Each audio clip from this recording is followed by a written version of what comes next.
আসসালামু আলাইকুম। স্বাগতম সবাইকে নেক্সট প্রফেসরের কেমিস্ট্রি লেকচারে। আমি ইহসানুল হক রায়হান, বাংলাদেশ প্রকৌশল বিশ্ববিদ্যালয় কেমিক্যাল ইঞ্জিনিয়ারিং ডিপার্টমেন্ট।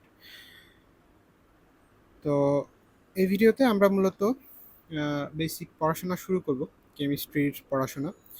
তোমরা যারা কেমিস্ট্রির ইনস্ট্রাকশনাল ভিডিওটা এখনো দেখো নাই, তারা হচ্ছে ভিডিও ডেসক্রিপশন থেকে বা আই বাটন থেকে আমার কেমিস্ট্রি কিভাবে পড়বা, কিভাবে তোমার এইচএসসির 2 বছর চললে ভালো হবে সেটা নিয়ে একটা লেকচার দেওয়া আছে, খুবই সুন্দর একটা ইনস্ট্রাকশনাল ভিডিও দেওয়া আছে, সেটা অবশ্যই দেখে আসবে। কারণ ওইখানে আমরা আসলে 2 বছর ধরে কিভাবে কোন প্ল্যানে আগাবো সেটা নিয়ে আমরা ডিটেলস আলোচনা আলোচনা করে ফেলছি। তো এই ভিডিওতেও আমরা কিছুটা প্ল্যানিংয়ের কথাবার্তা বলবো।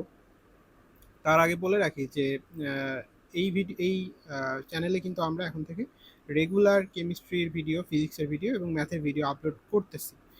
তো তোমরা অবশ্যই সাবস্ক্রাইব করে নিও এবং বেল আইকনে চাপ দিয়ে রাখো, যাতে ভিডিও আপলোড হওয়ার সাথে সাথে তোমার কাছে নোটিফিকেশন পৌঁছে যায়। আচ্ছা, এখন থেকে হচ্ছে প্রতি রবি, মঙ্গল এবং বৃহস্পতি, অর্থাৎ রবিবার, মঙ্গলবার আর হচ্ছে বৃহস্পতিবার, এই 3টা দিন সন্ধ্যা 7টায় এই চ্যানেলে কেমিস্ট্রির উপর লেকচার আপলোড করা হবে। সো টাইমটা তোমার ক্যালেন্ডারে মার্ক করে রাখো, যাতে প্রতি উইকে 3 দিন সন্ধ্যা 7টায় 1 ঘন্টা বা 1 ঘন্টার কিছুটা বেশি সময় কেমিস্ট্রির উপর তোমরা হচ্ছে একটা সার্টেন টাইম দিতে পারো।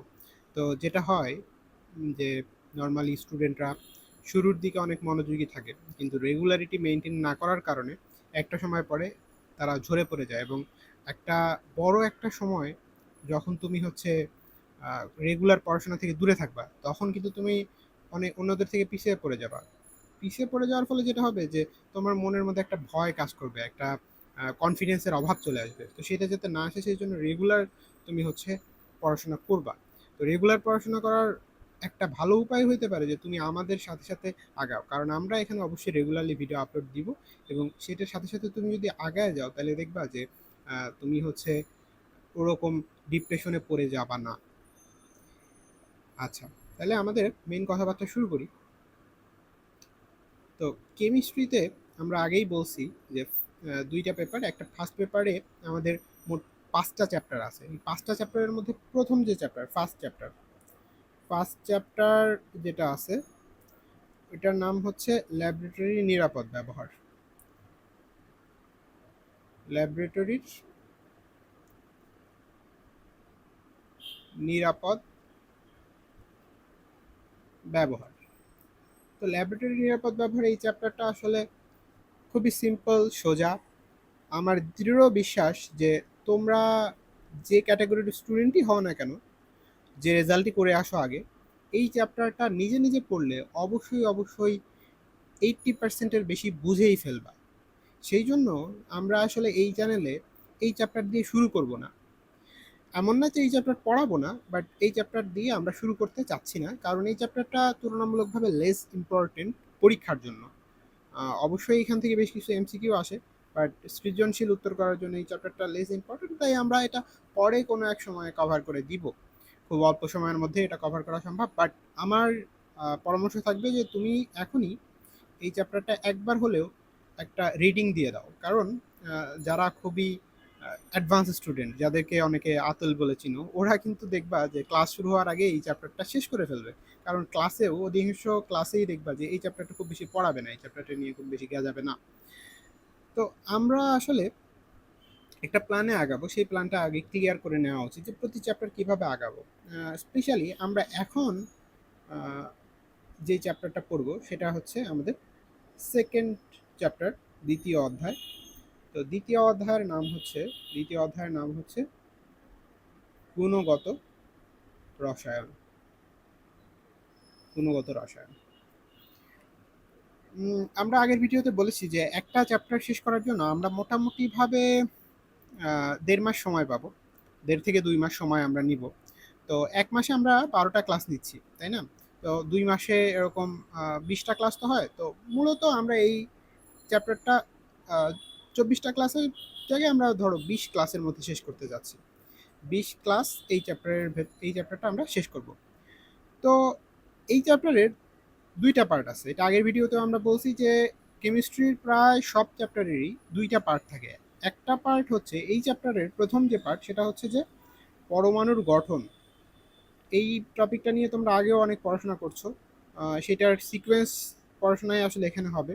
তো পরমাণুর গঠন নিয়ে একটা বড় অংশ আছে, পরমাণু কিভাবে তৈরি এবং এর ভেতরে ইলেকট্রন প্রোটন নিউট্রনগুলো কিভাবে আছে, বিভিন্ন পরমাণুর বিভিন্ন মতবাদ, এবং তোমার লাইটের থিওরি দিয়ে কিভাবে পরমাণুর গঠন ব্যাখ্যা করা যায়। বিভিন্ন ইন্টারেস্টিং পড়াশোনা এটার মধ্যে আছে, এবং এটা খুবই ফান্ডামেন্টাল একটা অংশ। কেমিস্ট্রির অন্য জিনিসপত্র একদম ফান্ডামেন্টাল লেভেল থেকে বোঝার জন্য পরমাণুর গঠন ব্যাখ্যা করতে পারা খুবই জরুরি একটা কাজ। স্পেশালি আমরা এর পরের চ্যাপ্টারে যখন যাব, তৃতীয় অধ্যায়, সেটা হচ্ছে তোমার মোলের পর্যায়বৃত্ত ধর্ম ও রাসায়নিক বন্ধন। তো মোলের পর্যায়বৃত্ত ধর্ম বলো বা রাসায়নিক বন্ধন বলো, সেগুলো ব্যাখ্যা করার জন্য পরমাণুর গঠন কিন্তু তোমার লাগবেই। সেই জন্য এই পার্টটা আমরা আগে পড়বো। আচ্ছা, এই চ্যাপ্টারের আরেকটা ছোট পার্ট আছে, সেটা হচ্ছে যে দ্রবণ ও দ্রাব্যতা নিয়ে। তো এই টপিকটা তুলনামূলকভাবে তোমাদের লেভেলে নতুন, কিছুটা কিছুটা তোমরা হয়তো আগেও পড়ে আসছো, বাট মূলত এইখানে বেশ কিছু ম্যাথ আছে। এই পার্টটা একটু ম্যাথমেটিক্যাল, এবং এইখানের ম্যাথ কিন্তু ভেরি ইম্পর্টেন্ট। তোমার এইচএসসি পরীক্ষার জন্য বলো বা অ্যাডমিশনের জন্য বলো, খুবই ইম্পর্টেন্ট কিছু ম্যাথ এখানে আছে। আমরা এখানে ম্যাথ সলভ করবো ইনশাল্লাহ।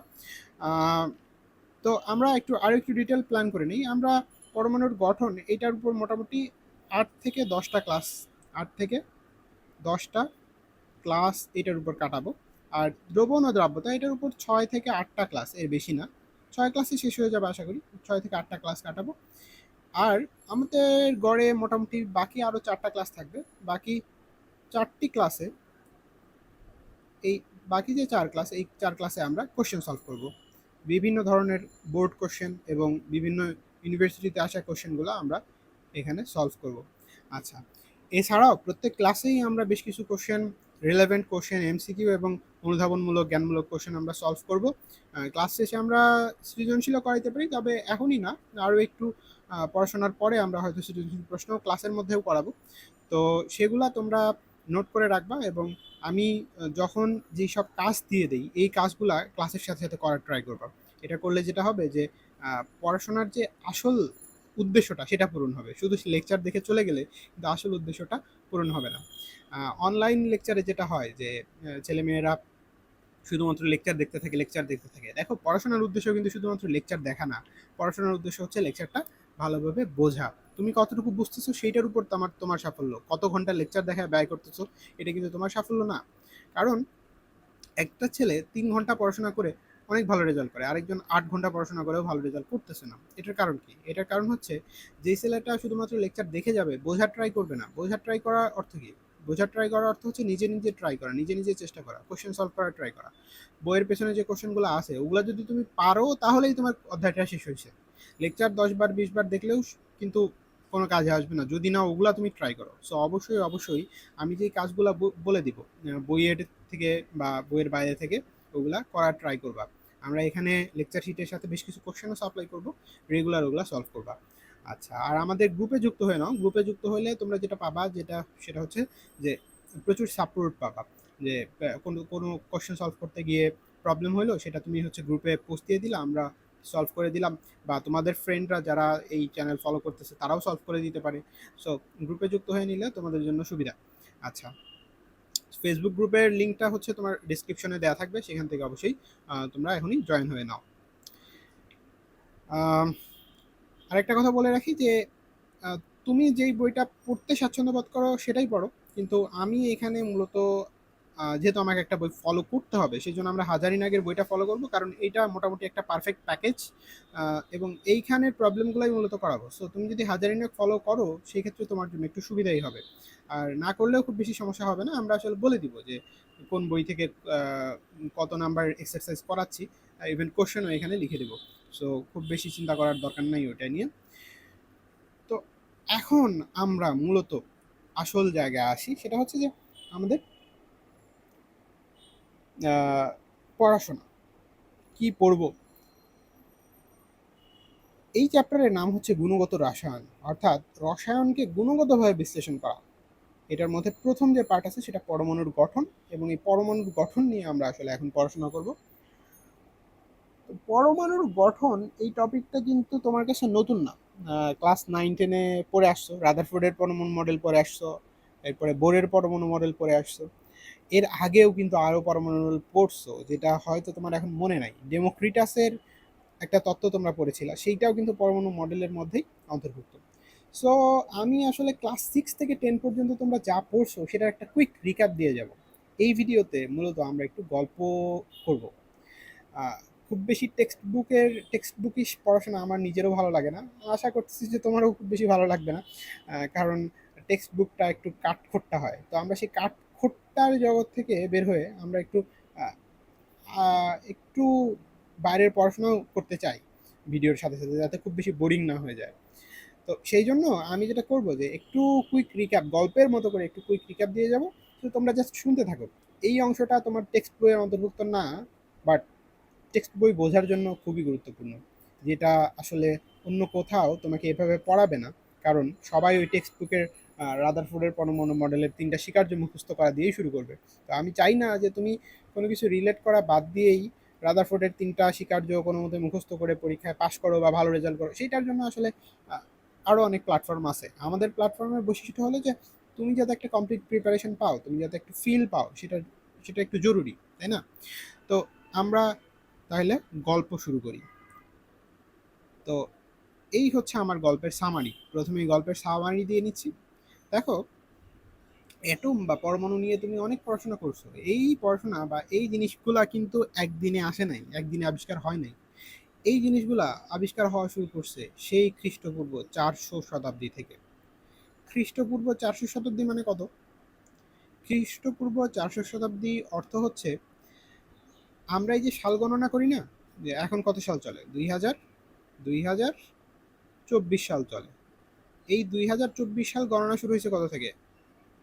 1 থেকে, প্রথম 1 সাল থেকে। এটা হচ্ছে খ্রিস্টের মৃত্যু সাল সম্ভবত, তখন বা জন্মসাল, তখন থেকে গণনা শুরু হয়। এরও 400 বছর আগে, অর্থাৎ সাল গণনা এই যে আমরা এখন যে পদ্ধতিতে গণনা করি, এরও 400 বছর আগে গ্রিক দার্শনিক ডেমোক্রিটাস সর্বপ্রথম পরম অণু বা অ্যাটম এই নামকরণটা করেন। সেইখান থেকে পরে তার বিরোধিতাও আসলে অনেকে করেন। তখনকার জামানার বিখ্যাত দার্শনিক অ্যারিস্টটল বা প্লেটো, এদের মতবাদ আর ডেমোক্রিটাসের মতবাদ অ্যাটম সম্পর্কে বা পদার্থ সম্পর্কে, এদের মতবাদ ডিফারেন্ট ছিল। এই কারণে ডেমোক্রিটাসকে তখন কেউ অতটা গুরুত্ব দেয় নাই। পরবর্তীতে অনেক অনেক পরে, দেখো 1803 সালে, অর্থাৎ এই ঘটনার প্রায় 2200 বছর পরে, 2200 বছর পরে এসে জন ডাল্টন নতুন করে আবার সেই পরমাণু তত্ত্বটাকে আরও একটু অর্গানাইজভাবে ফিরায় আনেন। এবং এর মাঝে দেখা যায় যে আরও একটু অগ্রসর হয়ে এখানে ইলেকট্রন আবিষ্কার হয়। তারপরে যে থমসন একটা মডেল দেন, এটাকে আমরা প্লাম পুডিং মডেল নামে চিনি। এটা 1897 সালে দেওয়া হয়, এবং এরপরে তোমার পরিচিত যে মডেলগুলো একে একে আসে, রাদারফোর্ড মডেল, বোর মডেল, এরপরে শ্রডিঞ্জারের কোয়ান্টাম বলবিদ্যা মডেল, এগুলো আমরা এই ইন্টারের সিলেবাস অনুসারে একটু একটু দেখব। বাট তার আগে এই যে গল্পটা প্লাম পুডিং মডেল পর্যন্ত, দেখো রাদারফোর্ডের মডেল থেকেই তোমার বইতে শুরু।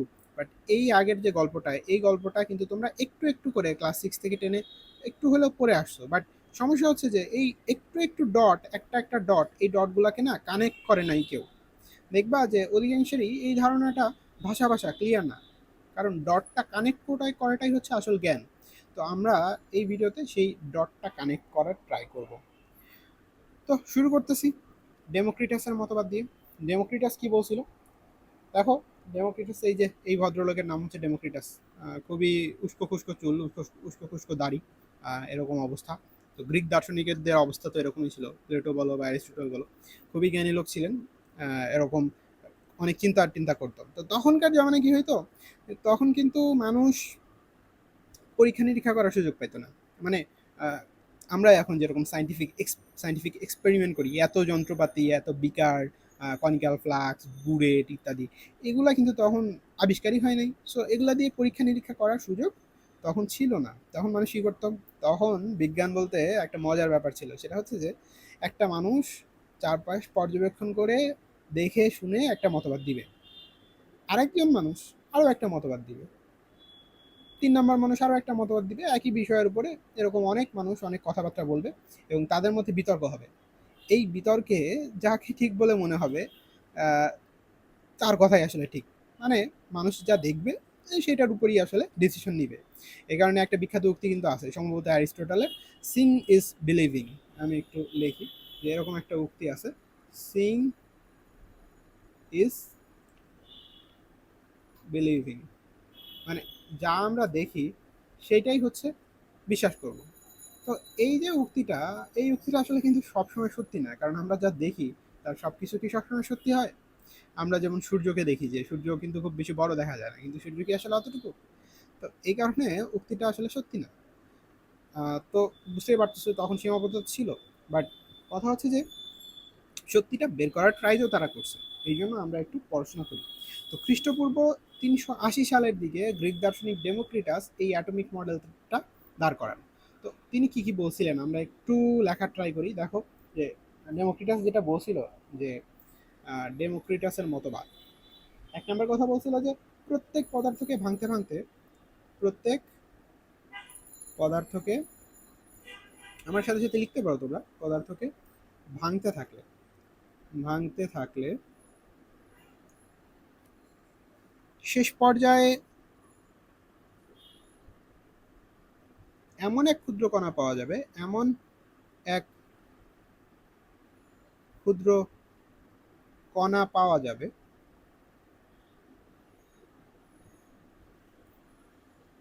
যাকে আর ভাঙা যাবে না।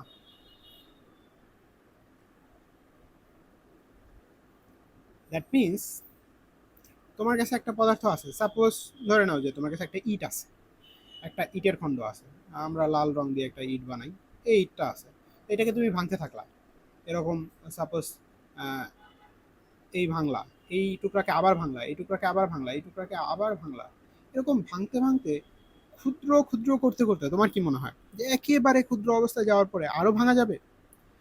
ডেমোক্রিটাস সাহেব বলছে যে একটা পর্যায়ের পরে এমন এক ক্ষুদ্র কণা পাওয়া যাবে যেটাকে আর ভাঙা যাবে না। তো এই যে ক্ষুদ্র কণা, এই ক্ষুদ্র কণাকে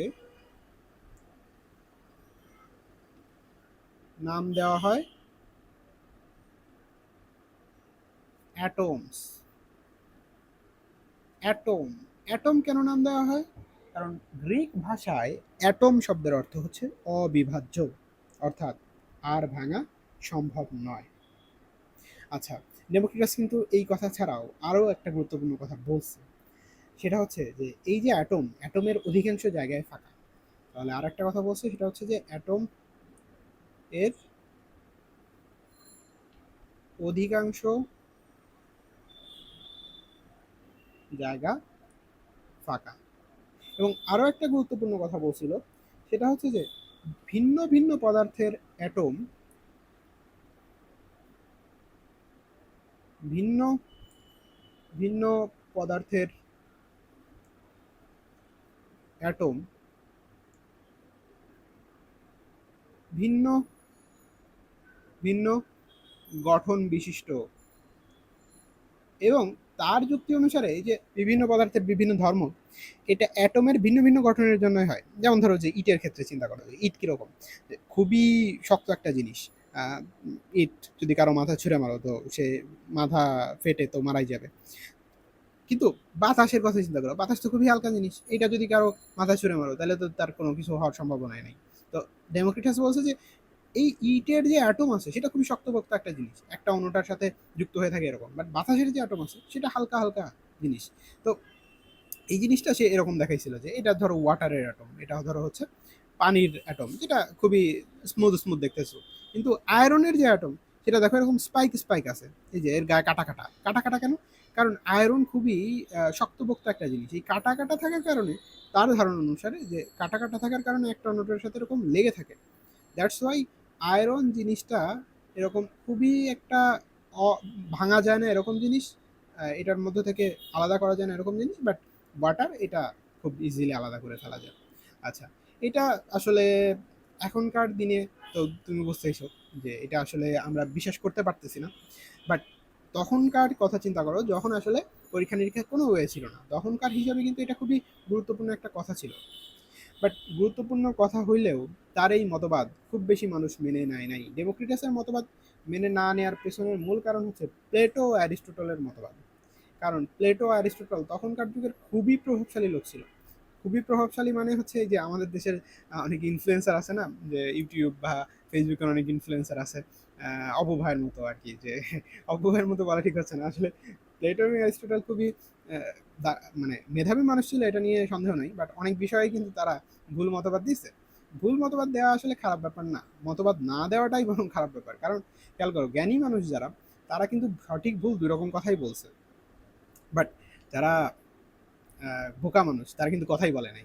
তো জ্ঞানী মানুষের বৈশিষ্ট্য হলো যে অল্প হইলে কথা বলতে হবে, কিন্তু সেটা সঠিক করার তুমি ট্রাই করো, কিন্তু আহ, ভুল করো কি বলে যে ভুল হইলেও সেইটা কিন্তু তোমার একটা ক্রেডিট থেকেই যাবে।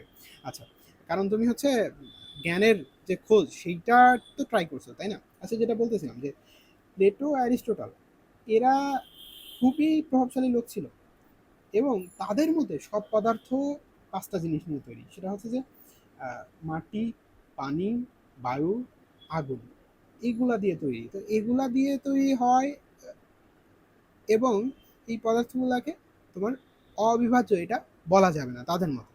তো সে কারণে প্লেটো আর অ্যারিস্টটলের কারণে তখনকার দিনে ডেমোক্রিটাসকে খুব বেশি মানুষ মেনে টেনে নেয় নাই, এবং এই তত্ত্বটাও চাপা পড়েই ছিল।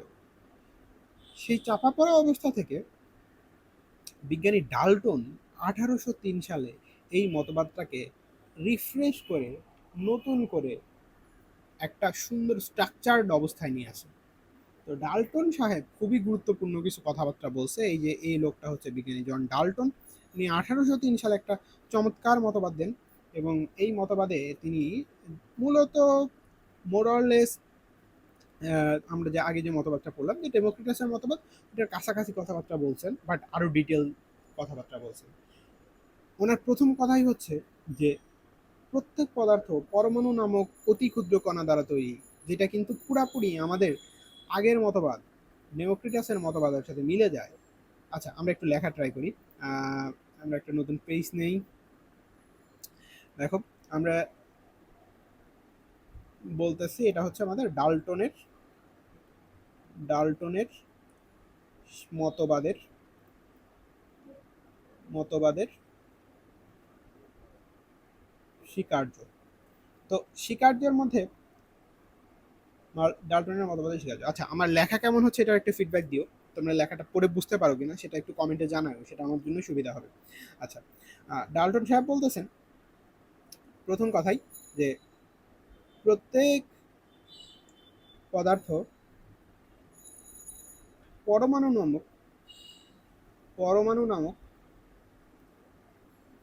অতি ক্ষুদ্র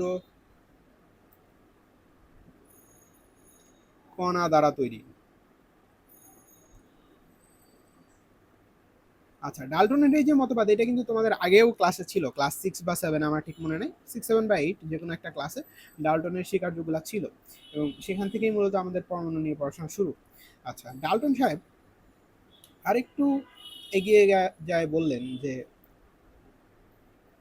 একই পদার্থের পরমাণু, একই পদার্থের সকল পরমাণু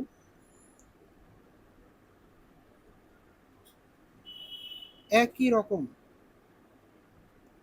অর্থাৎ দুনিয়ার যে জায়গা থেকেই তুমি পানি নাও না কেন, সব পানির ভেতরের যে গঠন, ক্ষুদ্র যে গঠন, সেইটা একই রকম, সেটা ডিফারেন্ট নয়। সেই পরমাণুটা সেম ধর্ম দেখায়, সেই পরমাণুর ভর সেম, সেই পরমাণুর তোমার ধর্ম সেম, একই রকম। আচ্ছা, আর 3 নম্বর যে কথা, এই কথার উল্টা, যে ভিন্ন ভিন্ন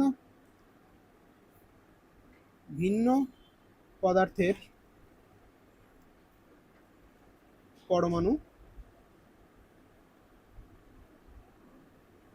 ভিন্ন রকম। খুব সিম্পল কথা, এটা আমরা কিন্তু ইনটিউশন দিয়েই বুঝতে পারি। আচ্ছা, কিন্তু গুরুত্বপূর্ণ যে কথাটা তিনি বলছেন সেটা হচ্ছে যে পরমাণু অবিভাজ্য, পরমাণু অবিভাজ্য, যেটা কিন্তু আজকের দিনে আর সত্যি নাই, কারণ পরমাণুকে আমরা ভাগ করে ফেলছি ইলেকট্রন, প্রোটন, নিউট্রনে, যেটা তোমরা জানো।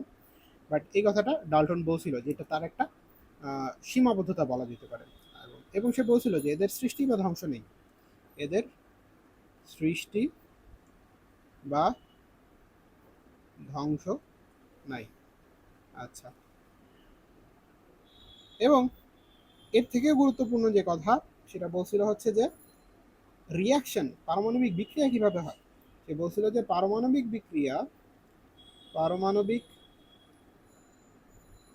বিক্রিয়া হচ্ছে দুই বা ততোধিক ভিন্ন ধরনের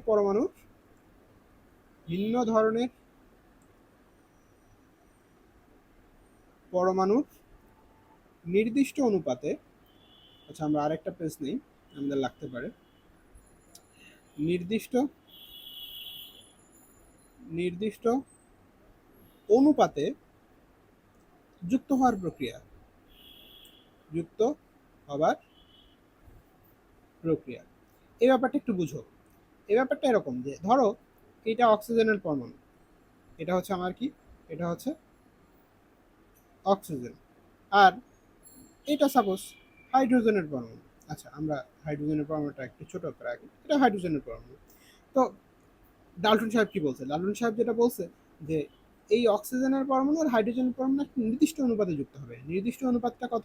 সেই নির্দিষ্ট অনুপাত হচ্ছে 2:1, বা আমাদের এখানে যেভাবে লিখছি যে এটা হবে হচ্ছে 1:2 অনুপাতে। অর্থাৎ দুইটা হাইড্রোজেন আর একটা অক্সিজেন, এইটা দিয়ে কি তৈরি হবে? পানি তৈরি হবে। অর্থাৎ এরকম একটা অক্সিজেন থাকবে আর দুইটা হাইড্রোজেন এরকম যুক্ত হয়ে যাবে, তাইলেই আমাদের কি তৈরি হয়ে গেল? পানি তৈরি হয়ে গেল। এই কথাটা কিন্তু জন ডাল্টন 1803 সালেই বলে গেছে, যে কথাটা আজকের দিনেও আসলে সত্য। আচ্ছা, এছাড়াও আরেকটা কথা বলছিল, খুবই গুরুত্বপূর্ণ কথা, এবং এটা আমাদের শেষ কথা, সেটা হচ্ছে যে রাসায়নিক বিক্রিয়ার সময় রাসায়নিক বিক্রিয়ার সময় পরমাণুর ধ্বংস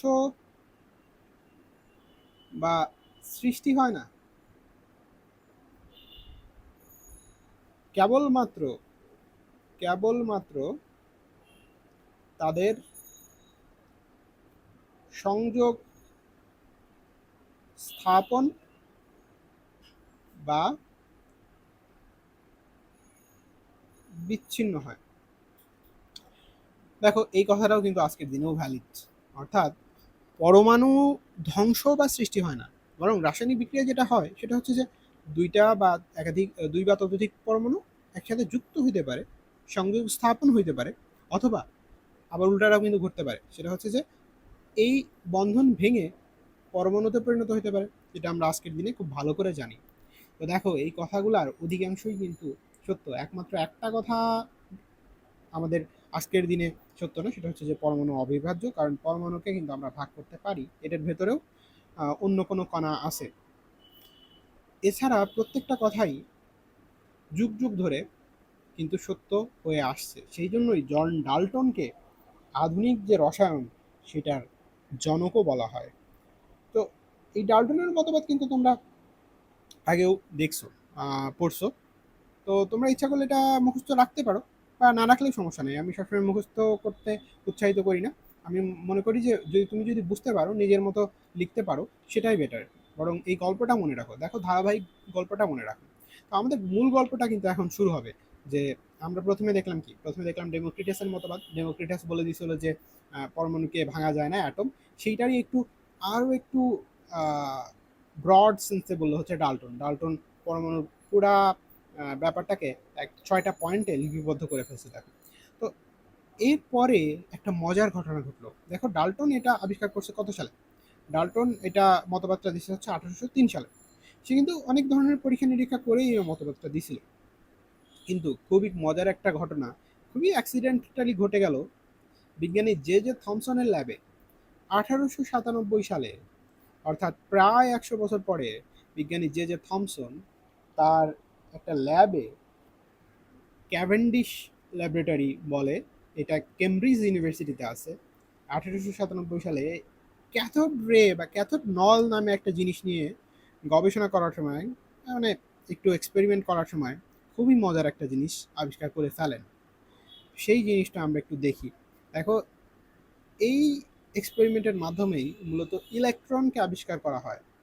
এবং তোমাদের বইতে কিন্তু এই কথাটা বলা আছে যে জে জে থমসন 1897 সালে ক্যাথোড রে পরীক্ষার মাধ্যমে ইলেকট্রন আবিষ্কার করেন। তাহলে এটা কিভাবে আবিষ্কার হয়েছে? এটা আবিষ্কার হয়েছে হচ্ছে ক্যাথোড রে পরীক্ষার মাধ্যমে। তো এই তথ্যটা তোমরা একটু মুখস্থ রাখো, কারণ পরীক্ষা অনেক সময় আসে যে ইলেকট্রন কে আবিষ্কার করছে বা কিভাবে আবিষ্কার হয়েছে। ক্যাথোড রে পরীক্ষার মাধ্যমে বিজ্ঞানী জে জে থমসন 1897 সালে ইলেকট্রন আবিষ্কার করেন। আচ্ছা, তাহলে ক্যাথোড রে পরীক্ষা ব্যাপারটা আমরা একটু দেখি। এটা খুবই ইন্টারেস্টিং একটা ব্যাপার। দেখো, এখানে একটা কাঁচের নল আছে, এই পুরাটা একটা কাঁচের নল। এই যে কাঁচের নল, এই কাঁচের নলের মধ্যে অনেক যন্ত্রপাতি আছে, বাট এইগুলা পুরাটা সিলড একটা অবস্থায় আছে। দ্যাট মিনস এর ভেতরে যে অংশটা, এই অংশটা পুরোপুরি বায়ু শূন্য। এই যে এখানে দেখো যে ভ্যাকুয়াম পাম্প ইউজ করে এটাকে, এখান থেকে যত বাতাস ছিল সেটাকে বের করে নিয়েছে। দ্যাট মিনস এটা পুরোপুরি একটা খালি নল। ওকে, এই নলের মধ্যে দুইটা পাত লাগানো হয়েছে। এটা হচ্ছে আমার ক্যাথোড আর এটা হচ্ছে আমার অ্যানোড। তো তোমরা অনেকেই হয়তো জানো যে ক্যাথোড হচ্ছে নেগেটিভ চার্জে চার্জিত একটা পাত, তড়িৎ পাত, আর অ্যানোড হচ্ছে পজিটিভ চার্জে চার্জিত তড়িৎ পাত। এবং এখানে দেওয়া হয়েছে কি, এখানে দেওয়া হয়েছে হচ্ছে হাই ভোল্টেজ। খুবই একটা হাই ভোল্টেজ দেওয়ার ফলে এখানে যেটা হবে, এই যে ক্যাথোড যে নল, এইখান থেকে একটা কণা বের হয়েছে। এই সবুজ কালারের যে জিনিসটা দেখতেছো, এইটা একটা কণার স্রোত, এটা একটা রশ্মি বের হয়েছে। এই রশ্মিটা কি করছে, থমসন যেটা বুদ্ধি করে করছে সেটা হচ্ছে যে অ্যানোড যেটা ছিল, অ্যানোডের মাঝখানে একটা ছিদ্র করে ফেলছে। ছিদ্র করার ফলে এটা দেখা গেছে যে এই রশ্মিটা অ্যানোডের ভেতর দিয়ে বের হয়ে আসতেছে, এই ভেতর দিয়ে বের হয়ে এভাবে চলে আসতেছে। আচ্ছা, একটা জিনিস খেয়াল করছো যে এইখানে রশ্মিটা কিন্তু সোজাসুজি যায় নাই, সোজা চলে যায় নাই, চলে গেছে কিভাবে, এরকম বেঁকে গেছে। কেন বেঁকে গেছে? খুবই মজার একটা জিনিস খেয়াল করো যে এখানে আরো দুইটা তড়িতের পাত আছে, দ্যাট মিনস চার্জিত প্লেট আছে। এই আধান দেওয়া হয়েছে বা চার্জ দেওয়া হয়েছে এই দুইটা প্লেটে। এই প্লেটে নেগেটিভ চার্জ দেওয়া হয়েছে আর এই প্লেটে পজিটিভ চার্জ দেওয়া হয়েছে। এখন এই যে রশ্মিটা, এই রশ্মিটা কার দিকে সরে যাচ্ছে? এই রশ্মিটা সরে যাচ্ছে হচ্ছে পজিটিভ পাতের দিকে। তো এই জিনিসটা, এই পরীক্ষাটা কি প্রমাণ করে? এই পরীক্ষাটা প্রমাণ করে যে এই যে সবুজ রঙের যে রশ্মিটা বের হয়ে আসছে এই পাত থেকে, এই পাতটা আসলে কোন চার্জে চার্জিত? এটা আসলে তোমার নেগেটিভ চার্জে চার্জিত। কারণ আমরা সবাই জানি যে নেগেটিভ চার্জ পজিটিভ চার্জকে আকর্ষণ করে, আর নেগেটিভ চার্জকে বিকর্ষণ করে। সো এটা একটা নেগেটিভ চার্জ, তাই না? সো এই ক্যাথোড রশ্মিটা হলো নেগেটিভ চার্জের একটা স্রোত। এখন খেয়াল করো যে এই ক্যাথোড রশ্মিটা বের হইতেছে কোত্থেকে? বের হচ্ছে একটা পাত থেকে। পাথের ভেতর থেকে বের হচ্ছে, সেই জিনিসটা নেগেটিভ হইলো কেমনে? আমরা তো সবাই জানি যে পরমাণু বিদ্যুৎ নিরপেক্ষ। খেয়াল করো, আগের যে আমরা থিওরি পড়ছি ওইখানে কোথাও বলা ছিল যে পরমাণুর চার্জ আছে? কোথাও কিন্তু এরকম বলা ছিল না যে পরমাণুর পজিটিভ চার্জ বা নেগেটিভ চার্জ কিছু আছে। বাট এখানে এসে আমরা দেখতে পাচ্ছি যে পরমাণুর ভেতর থেকে একটা জিনিস বের হচ্ছে যেটা কিনা নেগেটিভ চার্জে চার্জিত। খুবই ইন্টারেস্টিং। পরমাণুর ভেতরে তো এমন কিছু থাকার কথা না যেটা নেগেটিভ চার্জে চার্জিত। আচ্ছা, এটা যে পরমাণুর ভেতর থেকেই বের হচ্ছে, এটারই বা নিশ্চয়তা কি? সেই নিশ্চয়তাটা আমরা আসলে এখন দেখব। দেখো যে এরই সমসাময়িক একটা সুন্দর পরীক্ষা করছিল বিজ্ঞানী মিলিকান।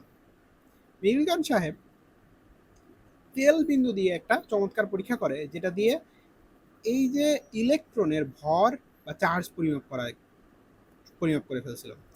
দেখো, তখন তো আসলে জানতো না এটা ইলেকট্রন।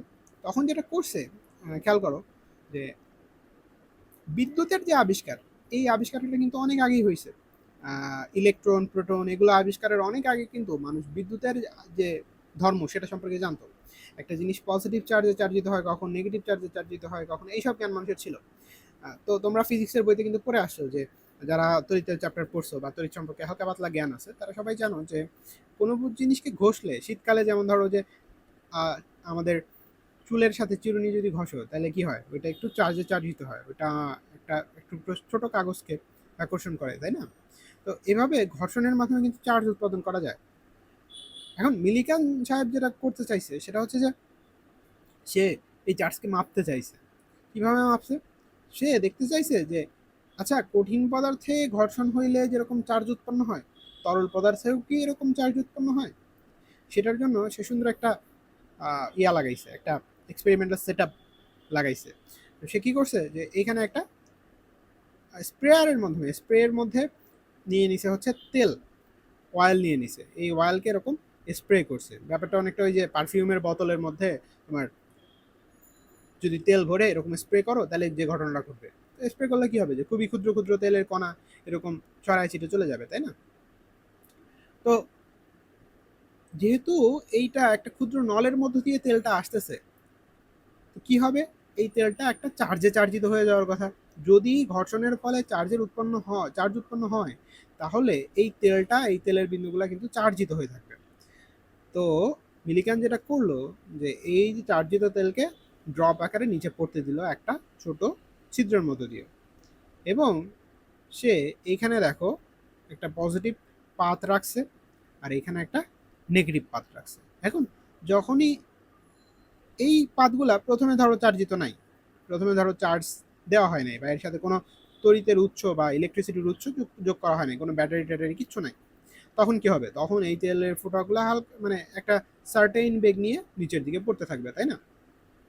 এখন যদি আমি এই পাতটাকে পজিটিভ চার্জে চার্জিত করে দিই আর এই পাতটাকে নেগেটিভ চার্জে চার্জিত করে দিই, তাহলে কি হবে, এই যে এইখানের তেলের ফোঁটা যদি যদি পজিটিভ চার্জে চার্জিত থাকে তাহলে এই পজিটিভ প্লেটটা এই পজিটিভ চার্জে চার্জিত তেলের ফোঁটাকে বিকর্ষণ করবে, ফলে ও কিন্তু আরো দ্রুত নিচের দিকে নামবে। আর যদি এই তেলের ফোঁটাটা নেগেটিভ চার্জে চার্জিত থাকে, নেগেটিভ চার্জে চার্জিত থাকলে এই পজিটিভ পাথ ওকে করবে আকর্ষণ আর একে পজিটিভ পাথ করবে আকর্ষণ আর নেগেটিভ পাথ করবে বিকর্ষণ, ফলে ওর নিচে নামার যে গতি সেটা কমে যাবে। স্টিল ওর নিচে নামবে, কারণ গ্র্যাভিটি বা পৃথিবীর আকর্ষণ বলে তো একটা কিছু আছে। এই আকর্ষণ বলের কারণে কিন্তু ওকে নিচের দিকে একটু নামতে হবে, বাট ওর নিচে নামার যে গতি সেটা কমে যাবে। এখন গতি কতটুকু কমলো সেইটার সাথে কিন্তু ফোর্স রিলেটেড। এখন ফোর্স সমান আমরা কি জানি, তড়িৎ বল সমান F is equal to q E বা কিউ ভি। অর্থাৎ আমরা এখানে আমরা এখানে কত ভোল্টের ব্যাটারি অ্যাড করছিলাম গুণ হচ্ছে এটার সাথে গুণ দিয়ে, এই যে ভোল্টের সাথে যদি আমরা গুণ দিয়ে দেই এই চার্জের, এই যে তড়িৎ তেলের বিন্দুর চার্জ যদি আমরা গুণ করে দেই তাহলে কি হবে, যে আমরা এখানে পায়ে যাব আমাদের কাঙ্ক্ষিত ফোর্সের পরিমাণ। আচ্ছা, এই ফোর্সের পরিমাণ যদি পায়ে যাই, সেটা ফোর্সের পরিমাণ যদি পাইতে হইলে আমাদের কিন্তু কিউ দরকার। আচ্ছা, খেয়াল করো যে এইখানে যে বেগটা কমে যাচ্ছে সেই বেগের কমার রেট থেকেও কিন্তু আমরা ফোর্সের পরিমাণটা পাই যাব, তাই না? তো সেই ফোর্সটা পাওয়ার পরে এইখানে যে ভোল্টেজটা আমরা প্রয়োগ করছিলাম সেইটা যদি আমরা এখানে ইনপুট করে দেই তাহলে আমরা এখান থেকে কিউবের ভ্যালু পাওয়া যাব না, কিউবের ভ্যালু পাওয়া যাব।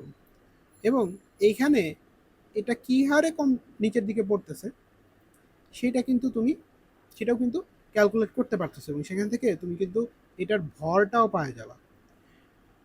তো মিলিকান এই যে পরীক্ষা, এই পরীক্ষা থেকে আমাদের M by q, q by M এটার একটা রেশিও দিছিল।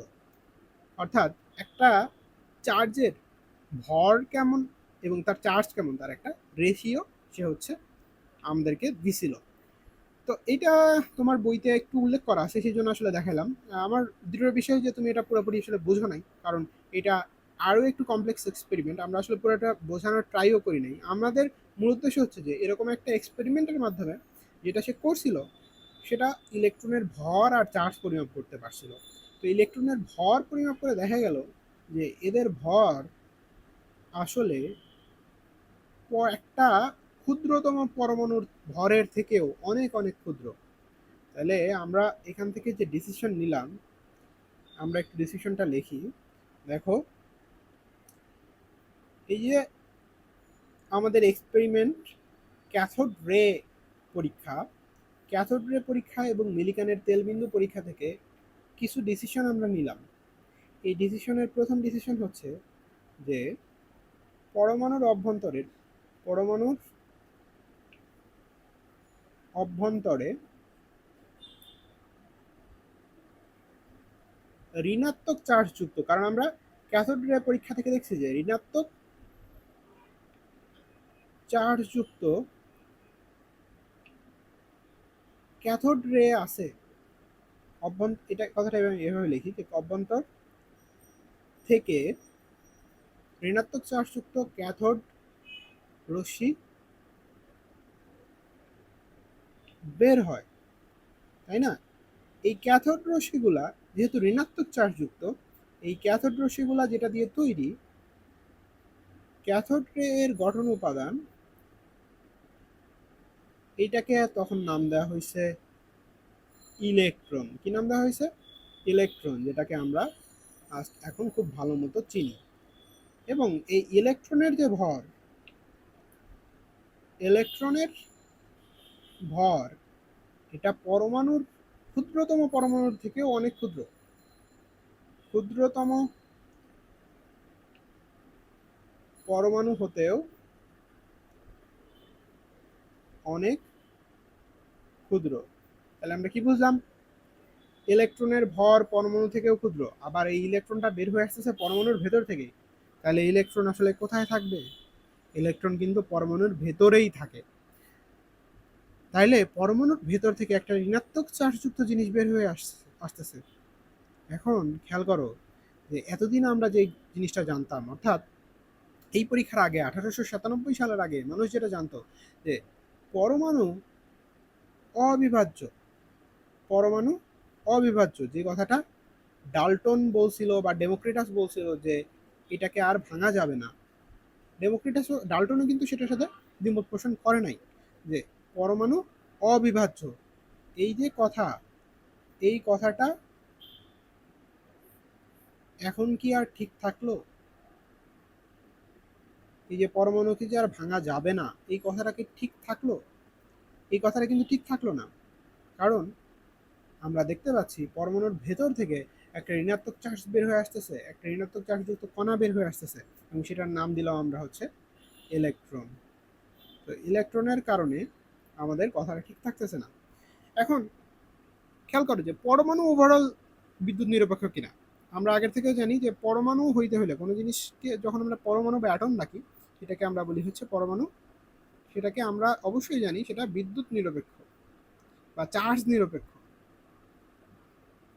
চার্জ নিরপেক্ষ অর্থাৎ এইটার ওভারঅল কোনো চার্জ নাই। টোটাল চার্জ কত?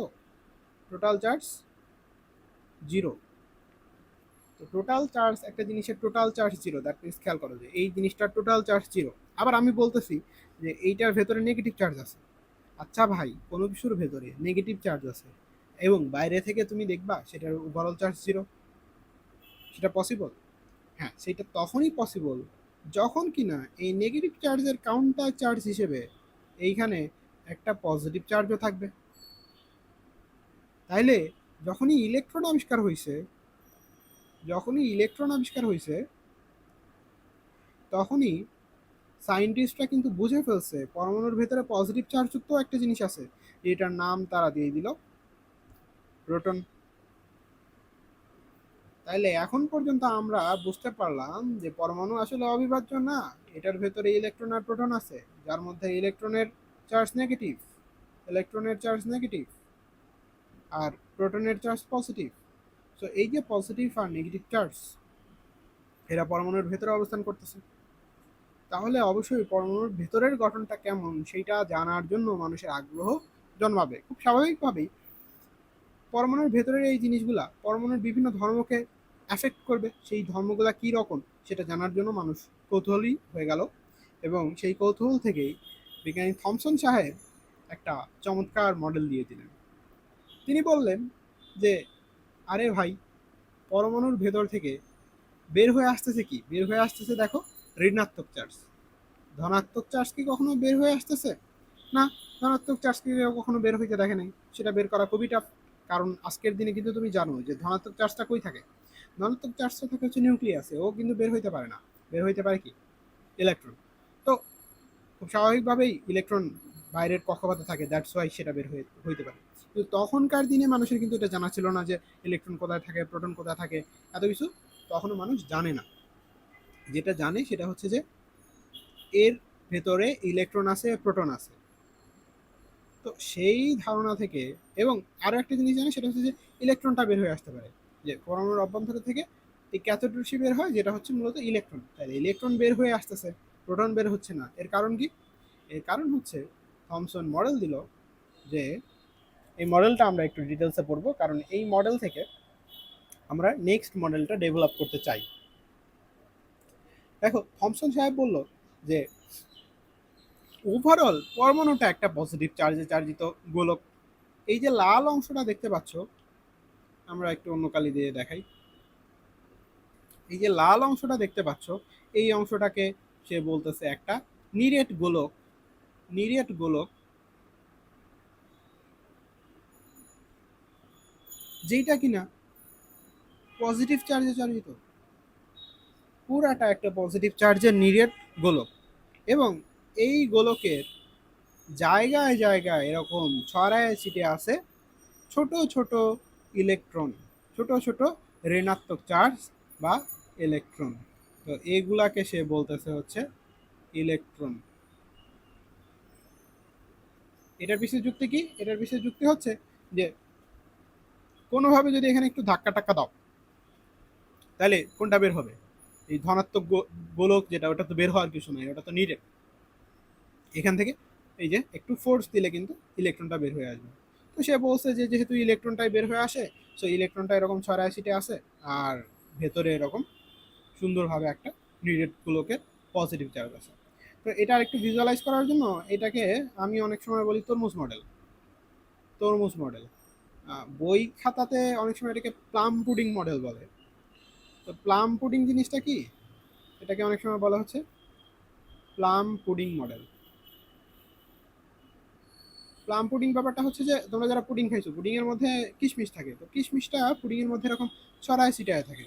বাট পুডিং জিনিসটা কি? একটা থকথকে জেলির মতো একদম নিরেট একটা জিনিস, বাট ওর মাঝে মাঝে এরকম ছোট ছোট কিশমিশ ছড়ায় ছিটায় থাকে। এটা পুরাটা পজিটিভ চার্জ। আচ্ছা, তো প্লাম পুডিং ব্যাপারটা ম্যাপ করা হয়েছে এরকম, যে এইটা সাপোজ পুডিং, আর পুডিং এর ভেতরে ছোট ছোট কিশমিশ ছড়ায় ছিটায় আছে। বাট প্লাম পুডিং বা পুডিং জিনিসটা তো আমাদের দেশে আসলে পরিচিত না, কারণ এটা ওই যে ইংরেজ একটা খাবার। তো এই জন্য আমরা এটা দিয়ে ভিজুয়ালাইজ করাই না। আমি বলি যে এটা একটা তরমুজের মতো। তরমুজের ভেতরটা কাটো, ভেতরে কি দেখতে পারবা? পুরা একটা লাল একটা অংশ দেখতে পারবা, যে অংশ আমরা খাই। আর এর ভেতরে কালো কালো বিচি দেখতে পারবা। তাহলে ধরে নাও এই যে লাল যে অংশ পুরাটা, ওই অংশটা তোমার পজিটিভ চার্জ, সেইটার প্রতিনিধিত্ব করতেছে। আর কালো কালো যে বিচি আছে সেইগুলা হচ্ছে তোমার ইলেকট্রনের প্রতিনিধিত্ব করতেছে বা ঋণাত্মক চার্জের প্রতিনিধিত্ব করতেছে।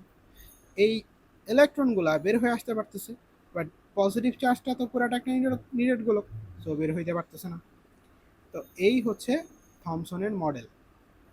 তো থমসনের মডেলটাও তোমাদের বইতে আসলে সেভাবে নাই, বাট একটু কথাবার্তা বলা আছে, সেই জন্য আমরা এটা একটু ডিটেলসে দেখলাম। এখন থমসন সাহেব যে এই মডেল দিল, এই মডেলের কি আদৌ কোনো ভিত্তি আছে? বা সে তো কোনো পরীক্ষা নিরীক্ষা, বিশেষ কোনো পরীক্ষা নিরীক্ষা করে নাই। সে জাস্ট ইলেকট্রনের অস্তিত্বটা তো সে জানছে ক্যাথোডের মাধ্যমে। প্রোটনটা আসলেই কিভাবে আসে, ভেতরে প্রোটনটা বা পজিটিভ চার্জটা কিভাবে আসে, সেটা কি, সেটার জন্য সে কি কোনো পরীক্ষা নিরীক্ষা করছে? করে নাই। যদি না করে, তাহলে তো এই মডেল বিশ্বাস করার বিশেষ কোনো কারণ আমরা দেখতেছি না। তো একজন বিখ্যাত সায়েন্টিস্ট সে পরীক্ষা করে দেখতে চাইলো যে আসলেই ভেতরের গঠনটা এরকম কি না। সেই সায়েন্টিস্টের নামই হচ্ছে রাদারফোর্ড সাহেব। এবং এই যে ভেতরের গঠনটা তোমার থমসনের মডেলটা আসলেই সঠিক কিনা সেটা ভ্যালিডিটি যাচাই করতেই রাদারফোর্ড সাহেব আলফা কণা বিচ্ছুরণ পরীক্ষা করেন। 1911 সালে এই বিখ্যাত পরীক্ষার মাধ্যমে রাদারফোর্ড পরমাণুর গঠনের অনেকটাই বুঝতে পারছেন। এবং এখান থেকেই আমাদের আসল পড়াশোনা কিন্তু শুরু, অর্থাৎ আমাদের টেক্সট বুকিশ পড়াশোনা আমরা এখান থেকে শুরু করব। তো আমরা একটু মোডটা চেঞ্জ করে নেই। আমরা এতক্ষণ গল্পের মোডে ছিলাম, একটা ধারাবাহিক গল্প বলতেছিলাম, গল্পটা একটু রিভিউ করে দিই। একদম শুরু থেকে খেয়াল করো যে আমরা কি বলছি এতক্ষণ পর্যন্ত। আমরা একদম শুরুতে বলছিলাম যে আমাদের পরমাণুটা অবিভাজ্য, এটাকে ভাগ করা যায় না। সেই খ্রিস্টপূর্ব 400 অব্দে গ্রিক দার্শনিক ডেমোক্রিটাস এটা বলছেন। এরপরে দীর্ঘ সময় পরে বিজ্ঞানী জন ডাল্টন 1803 সালেও কিন্তু একই কথা বলছেন। তো পরবর্তীতে যখন আমরা দেখলাম যে পরমাণুর ভেতরে ক্যাথোড রে নামে একটা জিনিস বের হয়ে আসতেছে, ক্যাথোড রে যখন বের হয়ে আসতেছে তখন কি হয় যে স্বাভাবিকভাবে প্রশ্ন জাগে যে ক্যাথোড রে জিনিসটা নেগেটিভ চার্জে চার্জিত, আর এটা পরমাণুর ভেতর থেকে বের হয়ে আসতেছে, তাহলে নিশ্চিতভাবে পরমাণুর ভেতরে নেগেটিভ চার্জে চার্জিত একটা জিনিস আছে। সেই জিনিসটা কি? সেই জিনিসটার নাম বিজ্ঞানীরা দিল ইলেকট্রন। এখন পরমাণুর ভেতরে শুধু নেগেটিভ চার্জ তো আর থাকতে পারে না। কারণ হচ্ছে যে পরমাণু ওভারঅল বিদ্যুৎ নিরপেক্ষ। খেয়াল করো যে একটা ফুটবল, ওই ফুটবলের মধ্যে একটা নেগেটিভ চার্জ তুমি রেখে দিছো, তাহলে পুরো ফুটবলটাই নেগেটিভ চার্জে চার্জিত হয়ে যাবে না? তো পরমাণু তো আর নেগেটিভ চার্জে চার্জিত না। তো ওর ভেতরে নেগেটিভ চার্জ যেহেতু আছে, সমান সংখ্যক পজিটিভ চার্জও আছে। সেই পজিটিভ চার্জকে বিজ্ঞানীরা নাম দিল হলো প্রোটন। এখন আমাদের হাতে আছে ইলেকট্রন আর প্রোটন। এর মধ্যে ইলেকট্রন বের হয়ে আসতে পারে আর প্রোটন বের হয়ে আসে না, মানুষ এটা দেখে নাই। দ্যাটস ওয়াই এই যে ইলেকট্রন আর প্রোটনের অবস্থান নিয়ে বিজ্ঞানী থমসন একটা হাইপোথিসিস দিল যে এই গঠনটা অনেকটা তরমুজের মতো, যেখানে তরমুজের লাল অংশ ওইটা আমরা কল্পনা করতেছি প্রোটন হিসেবে, আর কালো যে বিচির যে অংশটা ওইটা কল্পনা করতেছি হচ্ছে ইলেকট্রন হিসাবে। তো এই হচ্ছে এখন পর্যন্ত আমাদের গল্পের সামারি। আমরা দেখব যে আসলেই পরমাণুর পুরাটা ওরকম পজিটিভ চার্জের একটা নিডেড গোলক কিনা, বা ইলেকট্রনগুলা ছড়ায় ছিটায় আছে কিনা। এটার উদ্দেশ্যে রাদারফোর্ড সাহেব একটা পরীক্ষা করলেন।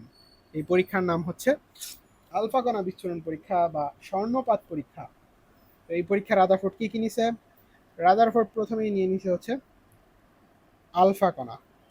চলো আমরা আসলে আজকে এখন প্রথমে আলফা কণার সাথে পরিচিত হয়ে নিই। আলফা কণা একটা তেজস্ক্রিয় কণা। আলফা কণা একটা তেজস্ক্রিয় কণা, এটা প্রচণ্ড গতিসম্পন্ন কণা। প্রথম কথা হচ্ছে প্রচণ্ড গতিসম্পন্ন। অবশ্যই নোট করে রেখো এই জিনিসগুলা, কারণ এইগুলা অনেক সময় পরীক্ষায় আসে। আচ্ছা আচ্ছা, আলফা কণাতে দুইটি প্রোটন আছে আর দুটি নিউট্রন আছে। আচ্ছা বলো তো, দুইটা প্রোটন আর দুইটা নিউট্রন কার আছে? তো দুইটা প্রোটনওয়ালা মৌল হচ্ছে হিলিয়াম। বাট হিলিয়ামের তো দুইটা প্রোটন আছে, দুইটা নিউট্রন আছে, আবার দুইটা ইলেকট্রনও আছে। তোমরা 9-10 অবশ্যই পড়ে আসো যে হিলিয়ামের প্রোটন সংখ্যা 2, নিউট্রন সংখ্যা 2 এবং ইলেকট্রন সংখ্যা 2। বাট আলফা কণা যেটা, সেটার দেখো দুইটা আছে প্রোটন আর দুইটা আছে নিউট্রন। তাহলে ঘটনা কি হবে? যে এই হিলিয়ামের যে দুইটা ইলেকট্রন আছে, এই ইলেকট্রনকে আমাকে হিলিয়াম থেকে বের করে দিতে হবে। যদি বের করে দাও, হিলিয়াম যদি চলে যায়, তাহলে কি তৈরি হবে? হিলিয়াম 2+। এইটার আছে দুইটা প্রোটন আর দুইটা নিউট্রন। এই জিনিসটাই হচ্ছে আলফা কণা। তাহলে আলফা কণা আসলে হিলিয়ামের নিউক্লিয়াস। কারণ আমরা জানি যে একটা পরমাণুর নিউক্লিয়াসের মধ্যে থাকে হচ্ছে প্রোটন আর নিউট্রন, আর বাইরে থাকে হচ্ছে ইলেকট্রন। সো ইলেকট্রনগুলাকে যদি তুমি বের করে দাও কি থাকবে? নিউক্লিয়াস থাকবে। সো শুধু নিউক্লিয়াস আছে, এই জন্য আমরা বলতেছি আলফা কণা হচ্ছে হিলিয়াম পরমাণুর নিউক্লিয়াস। ঠিক আছে, ওকে। তাহলে আলফা কণার বৈশিষ্ট্য হচ্ছে এটা খুবই প্রচণ্ড গতিসম্পন্ন, এবং একই সাথে খেয়াল করো যে আলফা কণা কিন্তু ধনাত্মক চার্জযুক্ত। এই বৈশিষ্ট্যটা খুবই গুরুত্বপূর্ণ আমাদের এক্সপেরিমেন্টের জন্য, ধনাত্মক চার্জ যুক্ত। ওকে, তাহলে ধনাত্মক চার্জযুক্ত আলফা কণা, এটা যেহেতু তেজস্ক্রিয় কণা, তাই এটাকে একটা বাক্সের মাধ্যমে রাখা হয়েছে। এটা নর্মালি কপার দিয়ে তৈরি একটা বাক্সের মধ্যে রাখা হয়, যাতে তেজস্ক্রিয়তা সব দিকে ছড়ায় না পড়ে। এটা যেহেতু খুবই ক্ষতিকর একটা জিনিস, সব দিকে ছড়ায় পড়লে ঝামেলা। একটা গাইডেড ওয়েতে একটা নির্দিষ্ট দিকে এটাকে এরকম তাক করা হচ্ছে। আচ্ছা, আর কি নেওয়া হয়েছে দেখো, আর নেওয়া হয়েছে একটা, দেখো এখানে একটা লেড পাত নেওয়া হয়েছে। এটাও মেইনলি যে আলফা কণা যাতে ছড়ায় সেটা নেওয়া যায়, কারণ লেড পাত যেটা করে যে আলফা কণাকে ও ছড়াইতে বাধা দেয়। আচ্ছা, সেটা নিয়ে আমরা এখন আর পড়াশোনা করবো না। আমরা দেখি আর নেওয়া হয়েছে হচ্ছে সোনার পাত।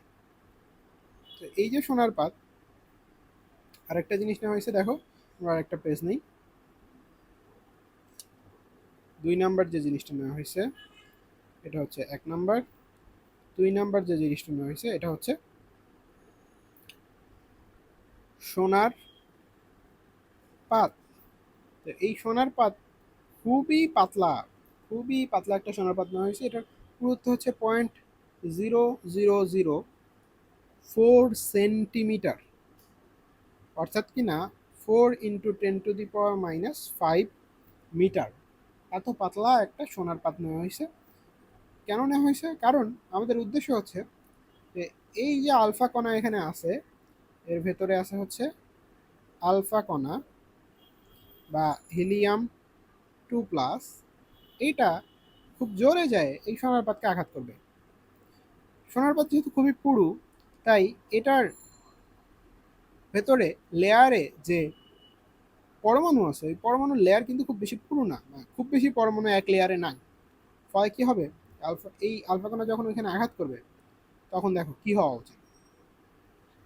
তখন যেটা হওয়া উচিত, আমাদের এখনকার মানে এখন পর্যন্ত বলতেছি, এই যে থমসনের পরমাণু মডেল অনুযায়ী যেটা হওয়া উচিত, যে থমসনের পরমাণু মডেল অনুযায়ী দেখো পুরাটা একটা পজিটিভ চার্জ।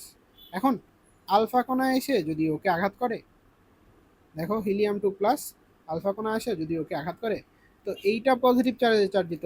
আবার এই যে লাল অংশ, এই লাল অংশ কিন্তু কি পজিটিভ চার্জ। নিরেট গোলকটা পজিটিভ চার্জ, আমরা একটু আগে খুব ভালোভাবে বোঝায় আসছি। সো এই পজিটিভ চার্জ যেহেতু পুরাটা একটা নিরেট গোলক, সো এই হিলিয়ামের নিউক্লিয়াস বা পজিটিভ চার্জ যুক্ত একটা কণা, সেটা কি এটা ভেদ করে বের হইতে পারবে? পারবে না। বরং কি হবে, এখানে প্রচণ্ড পরিমাণ বিকর্ষণের শিকার হবে। বিকর্ষণের ফলে এটা কিন্তু ব্যাকে ফেরত আসতে বাধ্য হবে। এটা হবে যদি এবং কেবল যদি থমসনের পরমাণু মডেল সঠিক হয়। আর যদি সঠিক না হয়, অর্থাৎ পজিটিভ চার্জ যদি এরকম গোলাকৃতির অবস্থায় না থাকে, এরকম একটা নিউক্লিয়েট গোলকাকারে না থাকে, তাহলে কি হবে, আলফা কণাটা এই পরমাণু ভেদ করে বের হয়ে যাবে, কারণ পজিটিভ চার্জ তো এখানে নাই। আচ্ছা, সেইটা দেখার জন্যই আসলে পজিটিভ চার্জটা কোন অংশে আছে, কিভাবে আছে সেটা বোঝার জন্যই তো আসলে আমাদের এই আলফা কণা বিচ্ছুরণ পরীক্ষাটা করা, তাই না? তো এই যে আলফা কণাগুলা, এগুলা কি সোনার পাতটা ভেদ করে বের হয়ে গেছে, নাকি ব্যাকে ফেরত আসছে, নাকি বিক্ষিপ্ত হয়েছে, এটা বোঝার জন্য রাদারফোর্ড আরেকটা জিনিস নিছে। 3 নাম্বার যে জিনিস সেটা হচ্ছে আমাদের জিঙ্ক সালফাইড পর্দা। জিঙ্ক সালফাইড পর্দা। তো আমাদের 3 নাম্বার যে জিনিসটা নিছে সেটা হচ্ছে জিঙ্ক সালফাইড পর্দা। এই পর্দাটা একটা অনুপ্রভা সৃষ্টিকারী পদার্থ। এটাকে বলা হয় হচ্ছে অনুপ্রভা। অনুপ্রভা সৃষ্টিকারী পদার্থ। জিনিসটা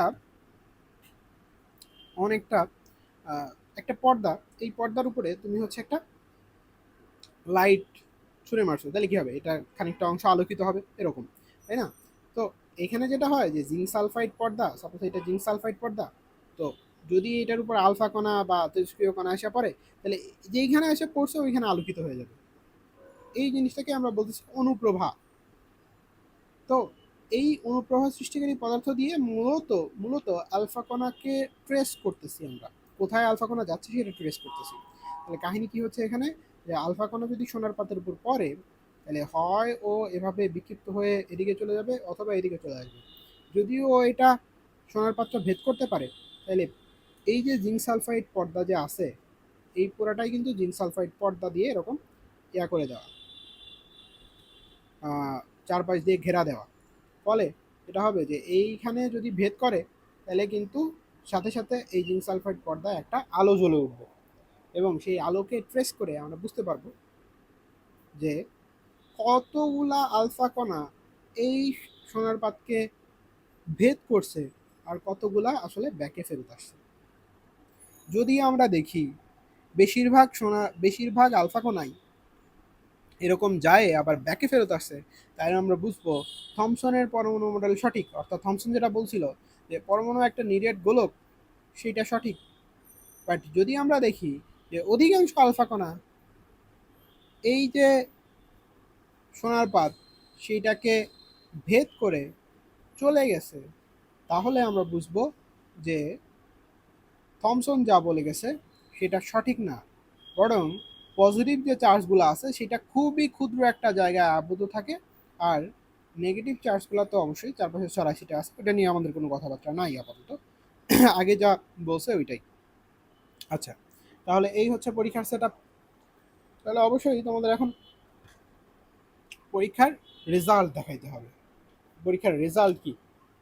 তাহলে আমরা এখন দেখব হচ্ছে পরীক্ষার রেজাল্ট অফ এক্সপেরিমেন্ট। তো পরীক্ষায় রেজাল্ট আসলো খুবই হতাশাজনক রেজাল্ট, যেটা থমসন সাহেব মোটেও হয়তো মেনে নেয় নাই বা বিশ্বাস করতে চায় নাই। সেটা হচ্ছে যে 99% আলফা কণা সোনার পাত ভেদ করে চলে যায়। সোনার পাত সোজাসুজি ভেদ করে চলে যায়, সোজাসুজি ভেদ করে। কীভাবে বুঝলাম? আমরা দেখছি যে 99% ক্ষেত্রেই এই পর্দাটা এরকম আলোকিত হয়, অধিকাংশ আলোই এই অংশে চলে আসে, কারণ ডিরেক্ট ভেদ করলে কই আসবে, এটা আলফা কণাটা কই আসবে, এখানে আসবে, এখানে এসে এটাকে আলোকিত করে দেয়। দ্যাটস ওয়াই এই পর্দাটা এরকম জ্বলে ওঠে। আচ্ছা, 2 নাম্বার যে সিদ্ধান্ত সেটা হচ্ছে যে 2 নাম্বার যে এক্সপেরিমেন্টের রেজাল্ট সেটা হচ্ছে যে খুব অল্প সংখ্যক আলফা কণা বেঁকে যায়, খুব অল্প সংখ্যক আলফা কণার পথ বেঁকে যায়। আচ্ছা, আর 3 নাম্বার যে ডিসিশন সেটা হচ্ছে যে 20,000-এ একটি আলফা কণা, 20,000-এ একটি আলফা কণা সরাসরি বিপরীত দিকে ফেরত আসে, যেটা আমরা প্রেডিক্ট করছিলাম থমসনের মডেল থেকে। এটা আসলে খুবই কম পরিমাণ হয়েছে, দেখো সরাসরি বিপরীত দিকে চলে আসবে, এটাই তো প্রেডিক্ট করছিলাম।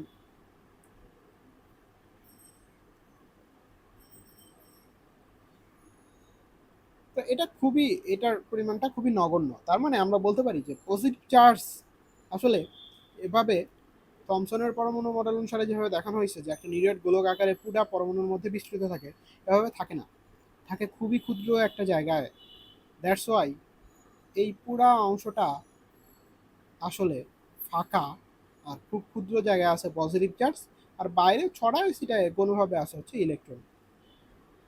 দ্যাটস ওয়াই এই হিলিয়াম পরমাণু হিলিয়ামের নিউক্লিয়াস বা আলফা কণাটা ডিরেক্ট ভেদ করে চলে যাচ্ছে আমাদের পরমাণুকে। তাহলে আমরা ডিসিশন নিলাম, এখান থেকে আমরা কি কি ডিসিশন নিলাম? দেখো আমাদের পরমাণু মডেলটা যদি এরকম হয় তাহলে কিন্তু আমাদের এক্সপেরিমেন্টের সাথে মিলে যায়। অর্থাৎ পজিটিভ চার্জটা যদি খুব ক্ষুদ্র জায়গায় থাকে আর অধিকাংশ জায়গায় যদি ফাঁকা থাকে আর ইলেকট্রনগুলো যদি এরকম ছড়াছিটায় থাকে তাহলে কিন্তু আলফা কণা খুব সিম্পলি এটাকে ভেদ করে চলে যাবে। খুব অল্প সংখ্যক আলফা কণা ব্যাকে ফেরত আসবে এই পজিটিভ চার্জের কারণে।